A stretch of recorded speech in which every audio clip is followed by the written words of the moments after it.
ஓம் சாந்தி. 25/7/2024 சாகார முரளி.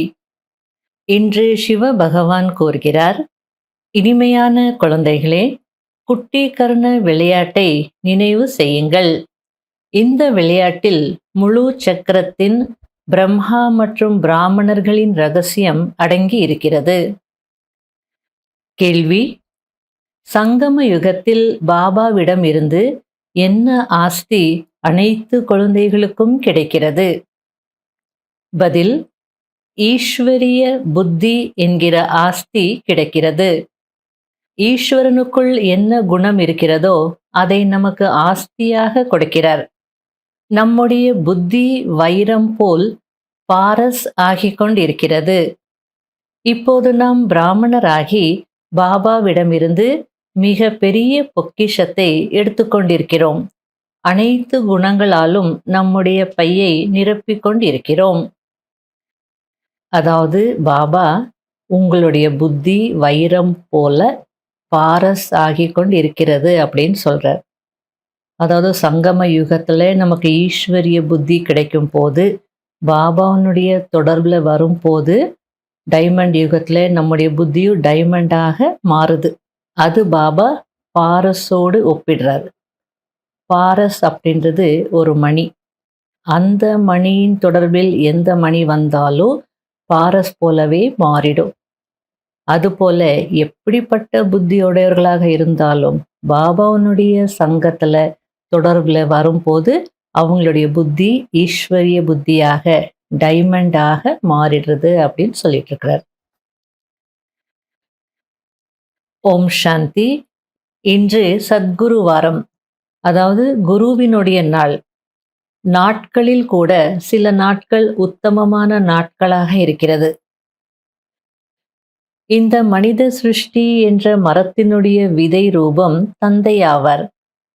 மேலும் அவர் அகால மூர்த்தி ஆவார் என்பதை இப்போது குழந்தைகளாகிய நீங்கள் தெரிந்திருக்கிறீர்கள். நீங்கள் அகாலமூர்த்தி தந்தையினுடைய அகாலமூர்த்தி குழந்தைகளாக இருக்கிறீர்கள். இது எவ்வளவு சகஜமாக இருக்கிறது. ஆனால் கஷ்டம் நினைவு செய்வதில்தான் இருக்கிறது. நினைவின் மூலம்தான் விகர்மங்கள் விநாசமாகிறது.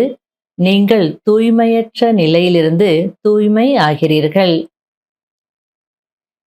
குழந்தைகளாகிய உங்கள் மீது அழியாத எல்லையற்ற திசை இருக்கிறது என்று பாபா புரிய வைக்கிறார். ஒன்று எல்லைக்குட்பட்ட திசை, இன்னொன்று எல்லைக்கப்பாற்பட்ட திசையாகும். அதாவது லௌகீகத்திலையும் குரு தசை, குரு பார்வை அப்படின்னு நல்லது நடக்கும் அப்படின்னு சொல்லுவாங்க இல்லையா? நல்லா படிப்பாங்க, நல்லா சம்பாதிப்பாங்க, நல்ல ஆரோக்கியமா இருப்பாங்க. அதுபோல இது எல்லையற்ற குரு திசை அப்படின்னு சொல்லிட்டு இருக்கிறார். விருக்ஷபதி விதை ரூபமான தந்தையை ஞான கடல் என்று சொல்கிறார்கள். எனவே அவர் கண்டிப்பாக வரவேண்டி இருக்கும். முதலில் பிராமணர்கள் வேண்டும். அதாவது பிரஜாபிதா பிரம்மாவின் தத்தெடுக்கப்பட்ட குழந்தைகள் வேண்டும்.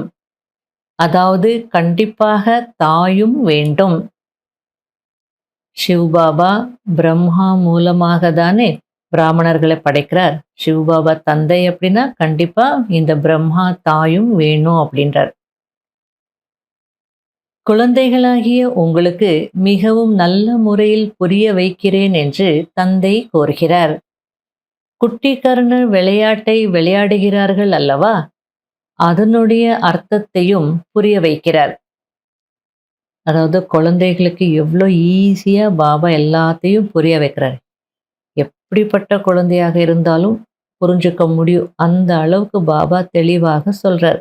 குட்டி கர்ண விளையாட்டுன்றது எல்லாருக்கும் தெரியும். வயசான பாட்டிமார்களுக்கும் தெரியும், சின்ன குழந்தைகளுக்கும் தெரியும், எல்லாருக்குமே தெரியும். அதனால பாபா பாருங்க, குட்டி கர்ண விளையாட்டை விளையாடுறாங்க தானே. அதுபோல இந்த சிருஷ்டி சக்கரம் கூட ஒரு குட்டி கர்ண விளையாட்டுன்னு சொல்லிட்டு இருக்கிறார். தேவதைகளாக இருப்பீங்க, சத்திரியர்கள் ஆயிடுவீங்க, வைஷ்யர்கள் ஆயிடுவீங்க, சூத்ரர்கள் ஆயிடுவீங்க, அப்புறம் பிராமணர்கள் ஆயிடுவீங்க, அதுக்கப்புறம் திரும்ப தேவதைகள். காலும் தலையும் தொடுதுதானே குட்டி கர்ணம் போடும் போது எவ்வளோ அழகா புரிய வைக்கிறார். அதாவது பிராமணனில் இருந்து தேவதை ஆகிறீர்கள். இப்போது நீங்கள் எவ்வளவு விஷால புத்தியுடையவர்களாக, ஈஸ்வரிய புத்தியுடையவர்களாக ஆகியிருக்கிறீர்கள். ஈஸ்வரனுக்குள் என்ன குணம் இருக்கிறதோ அது உங்களுக்கு ஆஸ்தியாக கிடைக்கிறது. ஹட்டயோகம் எல்லைக்குட்பட்டது, மேலும் ராஜயோகம் எல்லைக்கப்பாற்பட்டது. அவர்கள் எல்லைக்கு உட்பட்ட சந்நியாசிகள், நீங்களோ எல்லைக்கப்பாற்பட்ட சந்நியாசிகள். அவர்கள் வீடு வாசலை துறக்கிறார்கள், நீங்கள் முழு உலகத்தையும் சந்நியாசம் செய்கிறீர்கள். இன்றைக்கு பாபா எல்லைக்கு உட்பட்ட திசை, எல்லைக்கு அப்பாற்பட்ட திசை அப்படின்னு சொன்னார். இப்போ எல்லைக்கு உட்பட்ட சந்நியாசம், எல்லைக்கு அப்பாற்பட்ட சந்நியாசம் சொல்லிட்டு இருக்கார். ஆகையில இன்று முழு நாள் எல்லைக்குட்பட்டது, எல்லைக்கு அப்பாற்பட்டது இந்த சிந்தனையில இருக்கணும். சிவ்பாபா இந்த சிம்ஹாசனத்தை, அதாவது பிரம்மாவின் புருக்குட்டி சிம்ஹாசனத்தை கடனாக எடுத்திருக்கிறார். அவருக்கென்று சிம்ஹாசனம் கிடைப்பதில்லை. நான் இந்த ரதத்தில் அமர்ந்திருக்கிறேன், புரிய வைக்கிறேன் என்று பாபா கூறுகிறார். நான் உங்களுடைய தந்தையாக இருக்கிறேன், பிறப்பு இறப்பில் வருவதில்லை. நீங்கள்தான் பிறப்பு இறப்பில் வருகிறீர்கள். நானும் பிறப்பு இறப்பில் வந்துவிட்டால் உங்களை தமோ பிரதானத்திலிருந்து சதோ பிரதானமாக யார் ஆக்குவார்கள்? அப்படி ஆக்குபவர் வேண்டும் அல்லவா? ஆகையால்தான் என்னுடைய பாகம் இப்படி இருக்கிறது. என்னை பதித பாவனா வாருங்கள் என்றுதானே அழைத்தீர்கள். துக்கத்தில் இருக்கின்ற காரணத்தினால் நிராகார சிவ் பாபாவை ஆத்மாக்கள் அழைக்கிறார்கள். உங்கள் மீது இப்போது குரு திசை அமர்ந்திருக்கிறது. பாரதத்தின் மீதுதான் குரு திசை ஏற்படுகிறது. இப்போது ராகு திசையாக இருக்கிறது. குரு திசை வந்ததுனாலே நன்மைகள் நடக்கும். ராகு திசை அப்படின்னா தீமைகள், கஷ்டங்கள் தானே நடக்கும். அதனால பாபா பாரதத்திற்கு குரு திசை ஏற்பட போகுது, ஆனா இப்ப இருக்கிறது ராகு திசை அப்படின்னு சொல்றார். விருக்ஷபதி பாபா வரும்போது கண்டிப்பாக பாரதத்தில் குரு திசை ஏற்படும். இதில் அனைத்தும் வந்துவிடுகிறது. நமக்கு நோயற்ற உடல் கிடைக்கிறது என்று குழந்தைகள் தெரிந்திருக்கிறீர்கள். அங்கே மரணத்தின் பெயர் கூட இருக்காது. அது அமரலோகம் அல்லவா? இன்னார் இறந்து விட்டார் என்று கூட சொல்ல மாட்டார்கள். மரணம் என்ற பெயரே இருக்காது. ஒரு ஷரீரத்தை விட்டுவிட்டு இன்னொரு ஷரீரம் எடுத்தார் என்றுதான் சொல்வார்கள். அங்கு ஷரீரம் எடுப்பது மற்றும் விடுவதில் மகிழ்ச்சிதான் இருக்கும். துக்கத்திற்கான விஷயமே இருக்காது. அதாவது இப்போ கூட ஆப்பிரிக்கால ஒரு இனத்தை சார்ந்த மக்கள் யாராவது இறந்து போனால் கொண்டாடுறாங்களா. மியூசிக் எல்லாம் போட்டு டான்ஸ் ஆடிட்டு செலிப்ரேட் பண்ணுவாங்களா.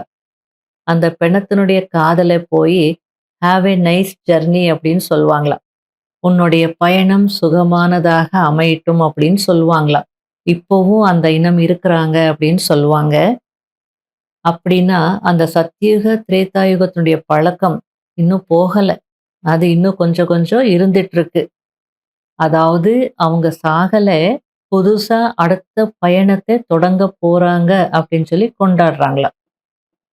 இந்த எல்லையற்ற தந்தை உங்களுக்கு எல்லையற்ற ஆஸ்தி கொடுக்கிறார். பாருங்க, மரணம் என்ற வார்த்தையே இல்லாத, துக்கமே இல்லாத ஒரு உலகத்தை நமக்கு ஆஸ்தியாக கொடுக்கிறேன்றார். குழந்தைகளாகிய நீங்கள் அரைக்கல்பமாக பொய்யான கதைகளை கேட்டுக்கொண்டே வந்தீர்கள். இப்போது பாபாவிடம் இருந்து உண்மையான கதையை கேட்கிறீர்கள். எனவே அப்படிப்பட்ட பாபாவை நினைவு செய்ய வேண்டும். கவனத்துடன் பாபா சொல்வதை கேட்க வேண்டும். அடுத்தது ஹம்சோவின் அர்த்தத்தையும், அதாவது அதுதான் நான் என்பதின் அர்த்தத்தையும் புரிய வைக்க வேண்டும் என்று கூறுகிறார். அதாவது பக்தி மார்க்கத்துல ஹம்சோ சோஹம், அது ஒரு மந்திரமாக சொல்லுவாங்க. ஆத்மாவே பரமாத்மா, பரமாத்மாவே ஆத்மா அப்படின்னு சொல்றாங்க. ஆனா பாபா, நீங்க மற்றவங்களுக்கு புரிய வையுங்க. ஹம்சோ அப்படின்னா நான் தான் அது. நான் தான் தேவதை. நான் தான் தேவாத்மா. இதனுடைய அர்த்தத்தையும் நீங்க புரிய வைக்கணும் அப்படின்றார். ஏனென்றால் மனிதர்கள் ஆத்மாதான் பரமாத்மா என்று சொல்லிவிடுகிறார்கள். பக்தர்கள் பகவானுடைய காட்சியை பெறுவதற்கு தலையை கூட வெட்ட தயாராகி விடுகிறார்கள். காசி கிணற்றில் சென்று உயிர் துறக்கிறார்கள். யார் நிச்சய புத்தியுடன் செய்கிறார்களோ அவர்களுடைய பாவ கர்மங்கள் அழிகிறது. ஆனால் மீண்டும் புதிய கணக்கு ஆரம்பமாகும். அவர்கள் என்னிடம் வருவதில்லை என்று தந்தை கூறுகிறார். என்னுடைய நினைவின் மூலம்தான் பாவ கர்மங்கள் விநாசம் ஆகிறதே தவிர தற்கொலை செய்து கொள்வதினால் அல்ல. அப்படி என்னிடம் யாரும் வருவதில்லை. இது எவ்வளவு சுலபமான விஷயம். அதாவது பக்தர்கள் இறைவனை பார்க்கணும், இறைவனுடைய காட்சி கிடைக்கணும்னு சொல்லிட்டு தலையே வெட்ட கூட தயாராக இருப்பாங்க. அவ்வளோ தீவிரமான அந்த பக்தி செய்கிறாங்க. இல்லைன்னா காசி கிணற்றுல போய் விழுந்துடுறாங்க. மோரார்லெஸ் தற்கொலை. அங்கே போயிட்டா முக்திக்கு போகலாம் அப்படின்னு நினைக்கிறாங்க. ஆனால் பாபா என்ன சொல்லிட்டு இருக்காரு அப்படின்னா, அந்த மாதிரி செய்கிறவங்க ஒருவேளை நிச்சய புத்தியுடன் செய்கிறாங்க அப்படின்னா அவங்களுடைய அந்த ஜென்மத்தினுடைய பாவங்கள் அழியும். மற்றபடி என்னிடம் யாரும் வர முடியாது அப்படின்றார். இந்த ஜென்மத்தினுடைய பாவங்கள் முடிஞ்சிடும். மறுபடியும் நாளைக்கு புது கணக்கு ஆரம்பமாகும். அடுத்த ஜென்மத்தினுடைய கணக்கு ஆரம்பமாகும். என்கிட்ட யாரும் வரமாட்டாங்க அப்படின்னு சொல்லிட்டு இருக்கிறார். அடுத்தது இன்னும் அழுத்தமா சொல்றார். என்னுடைய நினைவின் மூலம்தான் பாவ கர்மங்கள் அழியுமே தவிர தற்கொலை செய்வதினால் அல்ல அப்படின்றார். இப்போ அந்த சிஸ்டம் பேங்க் பண்ணியிருக்காங்க, ரத்து பண்ணியிருக்காங்க. ஒரு காலத்துல இருந்தது. இந்த குட்டிக்கரண விளையாட்டை வயதானவர்களும் நினைவில் வைத்திருக்க வேண்டும். குழந்தைகளும் நினைவில் வைத்திருக்க வேண்டும். நல்லது. இனிமையிலும் இனிமையான காணாமல் போய் கண்டெடுக்கப்பட்ட செல்ல குழந்தைகளுக்கு மாத் பிதா பாப் தாதாவின் அன்பு நினைவுகள் மற்றும் காலை வணக்கம். ஆன்மீக குழந்தைகளுக்கு ஆன்மீக தந்தையின் நமஸ்காரம்.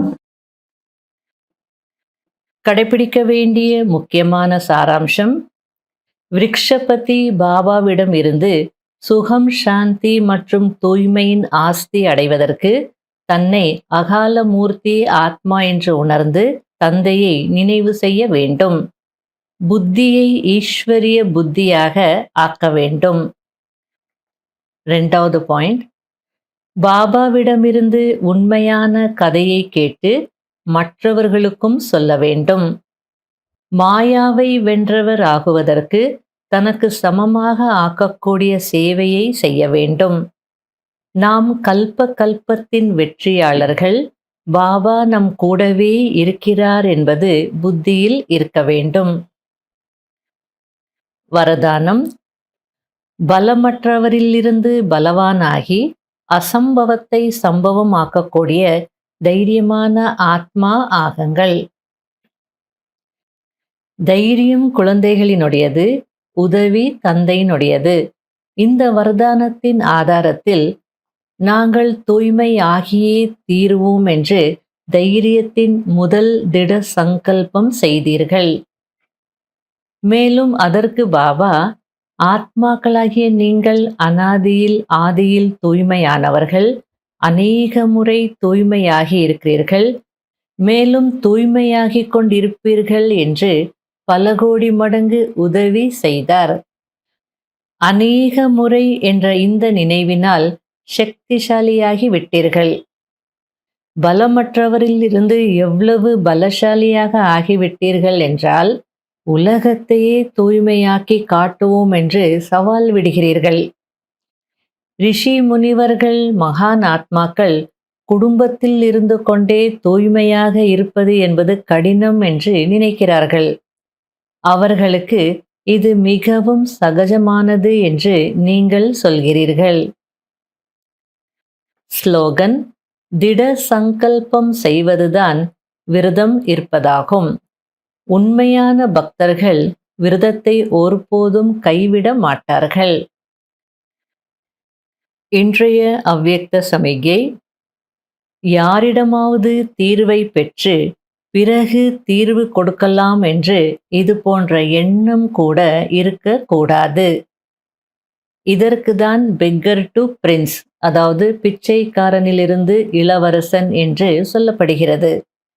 அதாவது சுயம் பெற வேண்டும் என்ற ஆசையுடையவர் அல்ல. இந்த அல்பகால ஆசைகளில் பிச்சைக்காரர் ஆகிவிடுங்கள். அல்பகால வசதிகளை ஏற்றுக்கொள்வதில் பிச்சைக்காரர் ஆகிவிடுங்கள். இப்படிப்பட்ட பிச்சைக்காரர்கள்தான் நிரம்பிய மூர்த்தியாகி அனைவருக்கும் உபகாரம் செய்ய முடியும். அதாவது எந்த அர்த்தத்தில் பாபா புரிய வச்சிட்டு இருக்கிறார் அப்படின்னா, இப்போ யாராவது உங்ககிட்ட எனக்கு இந்த பிரச்சனைக்கு தீர்வு வேணும் அப்படின்னு சொன்னால், எனக்கே தீர்வு கிடைக்கல, எனக்கே யாராவது தீர்வு கொடுத்தாங்கன்னா அதுக்கப்புறம் நான் உனக்கு தீர்வு கொடுக்குறேன் அப்படின்னு சொன்னால் உபகாரம் செய்த மாதிரி ஆகுமா? அதனால எனக்கு தீர்வு கிடைச்சா நான் உனக்கு தீர்வு கொடுக்குறேன் அப்படின்ற சங்கல்பம் கூட வரக்கூடாது அப்படின்றார். சில நேரத்தில் அப்படி தானே, எங்களுக்கு செய்யுங்க, எங்களுக்கு இது கிடைக்கல அப்படின்னு சொன்னால், எனக்கே கிடைக்கல, எனக்கு யார் செய்வாங்க அப்படிலாம் கேட்பாங்க. அப்படி இருந்தால் நீங்கள் யாருக்கும் உபகாரம் செய்ய முடியாது அப்படின்னு சொல்ல வர்றார். அதனால அல்பகால ஆசைகள் இருந்ததுன்னா அதிலிருந்து நீங்கள் பிச்சைக்காரர்கள் ஆயிடுங்க, அல்லது அல்பகால வசதிகளை ஏற்றுக்கொள்வதில் நீங்கள் பிச்சைக்காரர் ஆயிடுங்க. வேணும் வேணும் வேணும்னு கேட்டுட்டே இருந்தால் நிரம்பிய நிலை வரவே வராது. எனக்கு என்ன பாபா கொடுத்துருக்கிறாரோ போதும், ட்ராமாவை நன்றாக புரிஞ்சுக்கிட்டு கொடுக்கக்கூடியவர்களாக ஆயிட்டோம் அப்படின்னா நிரம்பியவர்களாக இருப்போம். பாபா நிரப்பிடுவார். நம்ம கொடுக்க ஆரம்பித்தோம் அப்படின்னா பாபா நிரப்புவார். வேணும் வேணும் அப்படின்னா நம்ம நிரம்ப மாட்டோம். அதனால பாபா யாசிப்பதை விட்டுட்டு நிரம்பிய மூர்த்தி ஆகுங்க, அப்போ உபகாரம் செய்ய முடியும் அப்படின்னு சொல்லிட்டு இருக்கிறார். ஓம் சாந்தி.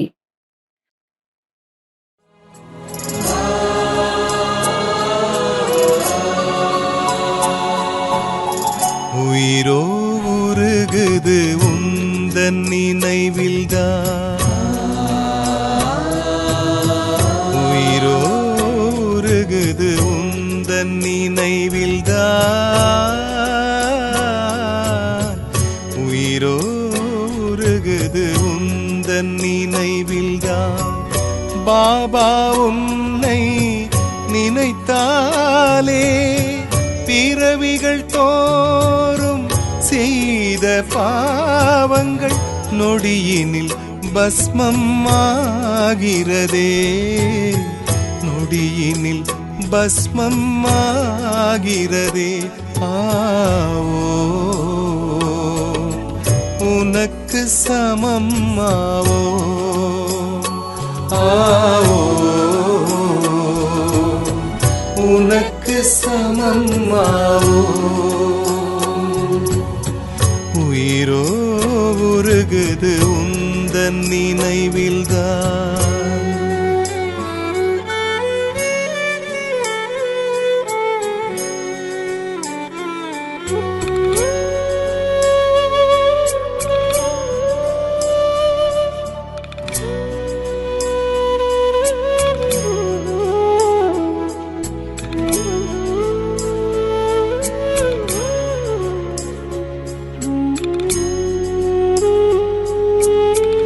லட்சியமின்றியே வாழ்ந்து வந்தேன் நான், உயர்ந்த லட்சியம் தந்தது நீயே. லட்சியமின்றியே வாழ்ந்து வந்தேன் நான், உயர்ந்த லட்சியம் தந்தது நீயே. உண்மை அன்பை தேடி அலைந்தேன், உன்னிடம் தான் அந்த அன்பை அடைந்தேன். உண்மை அன்பை தேடி அலைந்தேன், உன்னிடம்தான் அந்த அன்பை அடைந்தேன். விடியலை நோக்கி என்னை நீ அழைத்தாய். விடியலை நோக்கி என்னை நீ அழைத்தாய். பாபா உனை நான் மறவேனே, பிறவிகள் தோறும் செய்த பாவங்கள் நொடியினில் பஸ்மம் ஆகிறதே, இனில் பஸ்மம் ஆகிறதே. ஆவோ உனக்கு சமம் ஆவோ.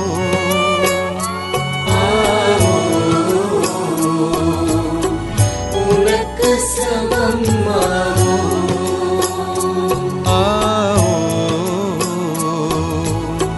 உனக்கு சமம் ஆவோ.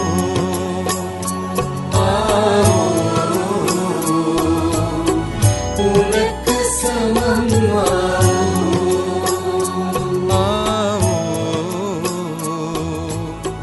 உனக்கு சமம் ஆவோ.